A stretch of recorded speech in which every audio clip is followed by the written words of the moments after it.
Assalamualaikum warahmatullahi wabarakatuh. Waalaikumsalam warahmatullahi wabarakatuh. Sebelumnya perkenalkan, saya Naila Nur Fauzia. Di sini saya sebagai ahli gizi yang akan menemani sesi konseling pada hari ini. Sebelumnya, apakah saya diperkenalkan untuk melakukan sesi konseling pada hari ini? Oke, baik.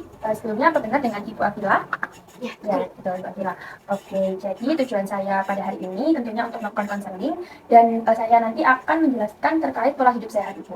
Jadi nanti karena saya ahli gizi, jadi saya akan memberikan penjelasan tentang pengaturan-pengaturan tentang pola makan yang teratur dan tentunya sesuai dengan kondisi Ibu saat ini. Oke, jadi nanti pada prosesnya saya akan menanyakan banyak hal terkait kondisi maupun pola makan yang Ibu sudah terapkan selama ini. Jadi nanti Ibu jujur saja, tidak perlu ada yang ditutup-tutupi, dan kalau ada yang ditanyakan, ada yang kurang mengerti, bisa langsung ditanyakan saja. Oke, baik, bisa dipahami Bu? Oke, jadi untuk yang pertama saya izin untuk melakukan asesmen antropometrik terlebih dahulu ya. Jadi bisa untuk melakukan pengukuran berat badan terlebih dahulu. Langsung kembali. Baik, terima kasih. Untuk asesmen yang pertama tadi di berat badan ya Bu. Jadi berat badan Ibu ada di 30 kg dan untuk antropometrinya sesuai dengan data yang di awal saya terima tadi itu ada di 155 cm. Nah, di sini dari hasil antropometri ini Ibu ada di status gizi underweight ya Bu. Jadi ini di bawah rata-rata normal. Jadi masih tergolong kurang. Lalu selanjutnya untuk biokimianya ini belum ada data yang turun ya Bu, jadi belum ada biokimia. Lalu untuk fisik klinisnya apakah Ibu terasa sesak atau lemas gitu? Iya. Sesak terus juga lemes juga. Oke. Lalu ada pusing mungkin? Iya, ada pusing. Lalu ketika makan apa lancar-lancar aja atau ada kendala? Iya, kalau makan itu sering sakit di tenggorokan. Iya. Sakitnya atau ada sesuatu atau kayak ada yang ganjil gitu Mbak. di tenggorokan. Oke. Berarti ada sesak, ada lemas, pusing juga ya tadi. Lalu batuk ketika makan dan kesulitan ya. Oke, lalu ini sesaknya kadang-kadang atau ketika melakukan aktivitas atau gimana Ibu? Jika melakukan aktivitas yang berlebih Mbak. Jadi kayak sesak. Iya, sesak. Oke. Baik, untuk tensinya Ibu ini ada di 100/60 nih. Jadi termasuk rendah, cenderung rendah karena nilai normalnya ada di 120/80. Lalu untuk nadinya ini juga termasuk tinggi Bu, ada di 125 kali per menit. Dan nilai normalnya itu ada di 60 sampai 100. Jadi tadi kalau sesak terus detak jantung berdebar-debar gitu. Iya, kan itu. Iya, betul. Oke, lalu untuk asupan makannya kalau boleh tahu satu hari yang lalu Ibu makan apa aja di pagi hari, mungkin setelah bangun tidur ada yang dimakan waktu sarapan juga? Nasi, telur sama tumis kangkung. Oke, untuk buahnya tidak ada buah. Oke, baik. Lalu untuk selingan paginya setelah makan itu ada cemilan-cemilan mungkin? Saya tiap pagi itu minum teh. Minum teh. Ada minum teh juga. 1 gelas? Setengah gelas blimbing. Iya, setengah gelas blimbing. Oke, lanjut dimakan siangnya. Ibu makan apa aja? Makan siangnya itu nasi, lele sama sop. Kalau boleh tahu nasinya satu entong atau satu ukuran ini ukuran sedang atau kecil Bu? Atau setengah entong aja? Setengah entong aja, jadi sedikit aja ya Bu. Oke, sedikit aja. Kalau boleh tahu asupan yang sedikit ini mungkin tadi karena kesulitan memilah tadi ya Bu, ada gangguan yang ditemukan. Jadi kayak kurang gitu, kayak nafsu makan saya kurang. Oke, berarti ada nasi tadi apa aja nasi, lele sama sayur sop. Oke, sayur sop. Oke, baik. Lalu ada buahnya mungkin? Nggak ada. Buahnya nggak ada. Oke, lalu lanjut di selingan sore. Mungkin ada makan sesuatu atau tidak? Nggak ada. Oke, selingan sore nggak ada. Lalu untuk makan malam? Makan malam saya makan 1 kentang sama 1 butir telur rebus sama udah itu aja. 1 kentangnya ukuran kecil atau ukuran yang sedang? Ukuran sedang. Oke, baik. Untuk buahnya nggak ada? Tidak ada. Sayurnya juga nggak ada. Berarti cuma 2 itu aja ya kemarin. Oke, baik. Terima kasih dari hasil yang dikeluarkan tadi. Ini masih dalam kategori defisit ya Bu. Jadi masih banyak yang harus dipenuhi lagi dan harus ditingkatkan lagi untuk nafsu makannya. Lalu untuk ini di rumah apa Ibu tinggal sendirian atau ada keluarga? Sendiri Mbak. Sendiri. Oke, jadi sendiri. Terus berarti untuk ketika masak atau apa ada mungkin masih rasa kayak mungkin males atau menyiapkan makanan sendiri itu? Ya, karena nafsu makan saya kurang, terus habis itu juga saya tuh males buat masak-masakan. Jadi kan di rumah sendiri, jadi kayak males nyiapin gimana. Oke, jadi tidak sendiri. Oke, terima kasih. Jadi tinggal sendiri, ada keterbatasan fungsional juga ya Bu ya, karena mungkin sudah lansia juga. Lalu selanjutnya saya izin menjelaskan untuk terkait penyakit ya Bu. Jadi dari diagnosa tadi Ibu terkena penyakit atrial fibrillasi. Sebelumnya apakah Ibu tahu apa itu atrial fibrillasi? Belum tahu. Oke, jadi aritmia itu salah satu penyakit jantung aritmia. Jadi aritmia ini ketika ritme jantungnya itu tidak teratur. Jadi apa sih aritmia fibrilas tadi? Jadi aritmia fibrilas itu dijelaskan ya. Jadi ini tuh detak jantungnya terlalu cepat atau terlalu lambat itu aritmia. Nah, di aritmia fibrilas ini jadinya detaknya tidak teratur.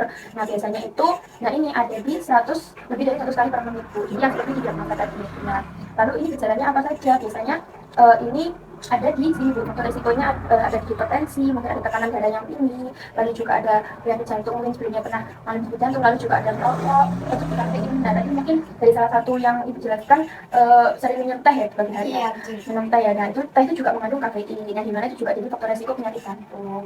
Lalu juga pola makan yang kurang seimbang Bu, jadi bisa juga berkontribusi pada penyakit jantung. Nah, gejalanya apa aja? Seperti tadi jantungnya berdebar, sesak nafas, pusing atau pingsan dan nyeri dada seperti itu. Apakah ada yang ingin ditanyakan mungkin? Cukup hal ini. Nah, oke, jadi untuk pengaturan diet dari penyakit TB ini itu tentunya kita biasanya pakai diet jantung Bu, jadi kayak diet pada umumnya penyakit jantung. Nah, diet jantung ini pengaturannya apa aja? Biasanya diet jantung ini rendah garam, rendah kafein, tentunya rendah lemak jenuh untuk mencegah kolesterol. Nah, kenapa sih kok rendah garam?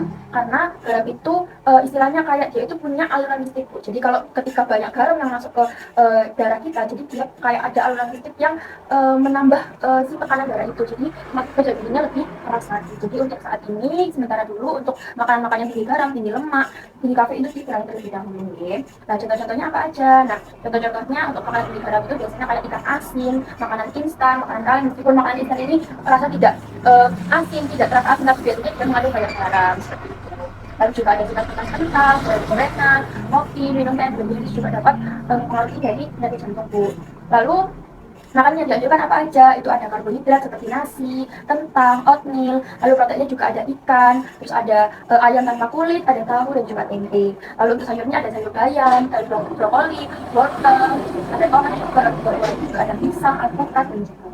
Nah, di sini juga ada pembatasan cairan Bu. Kenapa kok dibatasi cairan? Karena biasanya orang yang terkena penyakit jantung itu ada odema, jadi ada penumpukan cairan gitu. Seperti kayak aku gitu, ada pembekakan yang berupa cairan di kaki atau di tangan, di wajah atau bagian tubuh lainnya seperti itu. Oke, baik, apakah sampai di sini bisa dipahami? Bisa dipahami. Oke, baik. Oke, jadi Ibu sudah paham ya terkait apa itu jantung? Sudah paham. Oke, selanjutnya kita masuk ke pengaturan menu Bu. Jadi nanti kita pakai ya seperti yang saya jelaskan tadi, kita akan menerapkan pola-pola makan sesuai dengan diet jantung ya Bu. Jadi karena Ibu ini pasien rawat inap, jadi nanti kita beri makanan 3 kali makanan utama dan 2 kali makanan selingan, yang tentunya bahan-bahan makanan ini akan kita modifikasi sesuai dengan bahan makanan yang dianjurkan tadi yang di awal begitu. Nah, jadi untuk karena Ibu ini dengan antropometri yang yang kita akses tadi, itunya datanya kita ambil tadi, jadi sekitar Ibu ini satu hari itu bisa di 1.400-an kalori Bu. Nah, 1.400 kalori ini seperti apa untuk pengaturan makannya? Jadi untuk makan pagi bisa seperti Ibu, porsinya bisa satu entong ini untuk pengaturan makannya. Nah, ini nasi juga nanti bisa ditukar seperti ada macam-macam bagiannya, seperti ada jagung, lalu juga ada kentang, lalu juga ada ini seperti ini ya. Jadi untuk pengaturannya seperti nanti Ibu bisa Ibu akan mendapatkan porsi-porsi makan seperti ini Bu ya. Oke, baik, bisa dipahami? Ya, nanti ini kita atur makannya sesuai dengan kebutuhan gizi dalam sehari. Jadi nanti harapannya bisa dimakan habis ya. Meskipun sebelumnya asupannya makanan rendah, tapi nanti nggak apa-apa, pelan-pelan aja dimakannya, nggak perlu dipaksa. Yang penting bisa habis nih Bu ya dalam satu hari. Oke, jadi nanti untuk makan yang kita berikan nanti, karena Ibu ada di Swadia, tidak ada kesulitan menelan, nanti kita kasih seperti bubur ya Bu, seperti makanan sehari. Jadi seperti mirip tempe asi, jadi kayak makannya di sehari gitu, nanti bisa lebih mudah buat menelan dan masuk ya Bu ya. Jadi nafsu makannya nanti biar nggak kesulitan makan juga, karena tadi kan memang kurangi nafsu makan karena memang kesulitan menelan ya. Oke, jadi nanti karena pengaturan makanan ini nanti juga tujuannya biar untuk memenuhi zat gizi itu juga buat satu hari, dan juga bisa meningkatkan nafsu makan itu tadi. Oke, lanjut. Jadi ini saya izin untuk menyusunkan menu ya Bu ya untuk makanan sehari besok. Mungkin di pagi hari mungkin Ibu ada mau ingin makan apa? Nasi atau kentang atau apa karbohidrat di pagi hari? Nasi aja. Oke. Jadi nanti kita kasih mencari ya Bu. Oke, bahan-bahannya. Lalu untuk protein hewaninya mungkin dari apa? Dari ikan. Oke, ikan. Lalu untuk sayurnya, ikannya ini boleh disusikan atau mungkin terserah mau ikan apa, atau mau ikan bandeng atau mau ikan apa Ibu, mau ikan kembung. Ikan kembung itu tinggi kandungannya juga Bu, tinggi omega 3 dan juga baik untuk penyakit jantung. Sesuaikan aja. Oke. Lalu untuk sayurnya mungkin mau tumis brokoli. Tumis brokoli. Jadi brokoli ya Bu ya, jadi bahan-bahannya nanti kita tanya Ibu terkait ke bahan-bahan apa yang kita gunakan. Oke, lalu untuk buahnya Mau apel. apel. Oke, lalu lanjut di selingan mungkin Ibu mau ada request apa atau menyesuaikan dari kita aja? Menyesuaikan aja. Oke, lalu untuk makan siangnya? Makan siangnya mau kentang. Oke, mau kentang. Lalu untuk proteinnya? Proteinnya telur. Telur aja. Oke. Lalu untuk sayurnya dari apa Ibu? Sayur sup. Oke, nah ini karena Ibu nanti makanan sehari, jadi kita olahkan supaya makanan-makanan ini bisa masuk ya Bu. Jadi kita sesuaikan dengan kondisi oral Ibu, jadi kondisi menelan kondisi makannya ya. Oke, lanjut. Oke, di buahnya mungkin? Di buahnya buah pisang. Buah pisang. Oke, baik. Lalu untuk selingannya? Selingan sorenya? Mau pakai buah aja atau apa? Buah aja atau buah aja. Buahnya nanti menyesuaikan atau mungkin ada request lagi? Kalau semangka boleh nggak? Nah, kalau semangka ini dia kan penuh cairan ya Bu ya. Jadi kan kita tadi saya sudah jelaskan bahwa ada pembatasan cairan. Jadi untuk penyakit jantung ini ada pembatasan cairan supaya tidak terjadi pembengkakan. Jadi kita hindari dulu untuk makanan-makanan yang punya banyak kandungan cairan ya Bu ya. Mungkin bisa saya rekomendasikan mungkin ada apel atau ada pepaya mungkin. Ya, Pepaya aja. Oke. Untuk makan malamnya? Menyesuaikan aja. Oke, menyesuaikan aja. Oke, baik.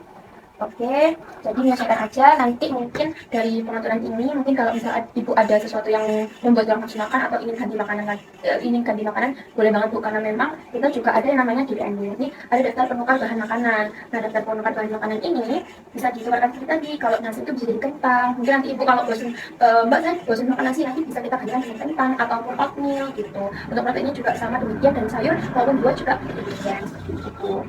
Oke, baik. Jadi ini sudah saya susunkan dulu ya Bu ya, dari bahan-bahannya Ibu request tadi. Nanti kita sesuaikan porsinya juga, kita bikin modifikasi agar semua bahan makanan ini bisa diterima dengan baik oleh jenengan ya. Apakah sudah paham sampai sini? Apakah ada yang ditanyakan? Mungkin sejauh ini sudah cukup. Oke, baik. Oke. Selanjutnya ini Bu, saya ingin tanya untuk sejauh ini ya Bu, berapa sih kalau kita ukur berapa sih keinginan Ibu untuk sembuh? 9+. Oke, 9/10. Jadi Ibu punya keinginan kuat ya untuk sembuh. Apa sih kalau boleh tahu apa keinginan kuat Ibu untuk cepat sembuh? Saya pengen cepat-cepat pulang biar Bisa beraktivitas di rumah, bisa ketemu tetangga-tetangga ya Bu ya, karena mungkin Ibu di rumah kan juga sendirian ya keluarga. Oke, jadi ada keinginan kuat ya Bu ya. Jadi Ibu punya harapan kuat untuk sembuh dan harapannya nanti bisa menghabiskan makanan ini Bu, karena memang makanan ini juga berpengaruh besar dengan kondisi kesehatan Ibu. Oke, baik, ini bisa dipahami ya Bu ya sampai sini.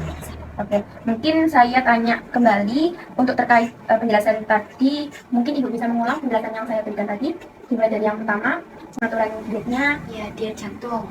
Oke, baik. Terus harus mengurangi garam, Betul. mengurangi makanan yang lemak jenuh. Oke, betul. Habis itu kurangi kafein. Oke, seperti Sama teh atau iya. iya, kafein. Lalu Habis itu udah batasi cairan. Lalu pengaturan makan yang baik ada di 3 kali makanan utama dan 2 kali makanan selingan. Oke, jadi bahan-bahan makanannya sudah diketahui ya Bu ya, tadi apa aja, ada di nasi, lalu oatmeal, lalu untuk betul, lalu untuk proteinnya ada di telur, ayam, betul. Lalu untuk sayurnya juga ada sayur hijau, seperti tumis kangkung, nah iya betul, lalu tumis brokoli. Oke. Nah, selain bahan makanan yang kita pilih, kita juga ada cara pengolahan Ibu. Nah, cara pengolahan ini juga berpengaruh pada kandungan makanan itu sendiri. Nah, untuk penyakit jantung ini kita kurangi batasan minyak ya Bu ya. Jadi kita pakai minyak-minyak yang seperti olive oil, minyak zaitun seperti itu. Jadi tidak disarankan untuk memakai minyak kelapa sawit yang biasanya Bu, karena itu juga tinggi lemaknya. Oke, berarti untuk ini biasanya cara pengolahannya yaitu tadi dikukus, direbus, atau mungkin kalau mau pakai minyak, pakai pengolahan makanan yang ditumis sedikit minyak, jadi tidak menyerap banyak minyak, karena memang juga berkontribusi pada si kandungan lemak jenuhnya tadi seperti itu. Apakah sudah dapat dipahami? Aman sudah.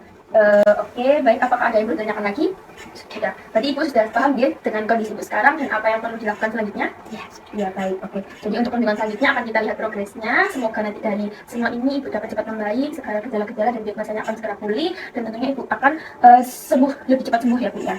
Oke, baik. Saya tutup untuk konseling hari ini. Ibu harus percaya dan optimis bahwa Ibu akan cepat sembuh dan cepat sehat ya Bu ya. Karena saya percaya Ibu dapat menjalani diet ini dengan sangat mudah, karena Ibu juga punya komitmen yang kuat untuk sembuh.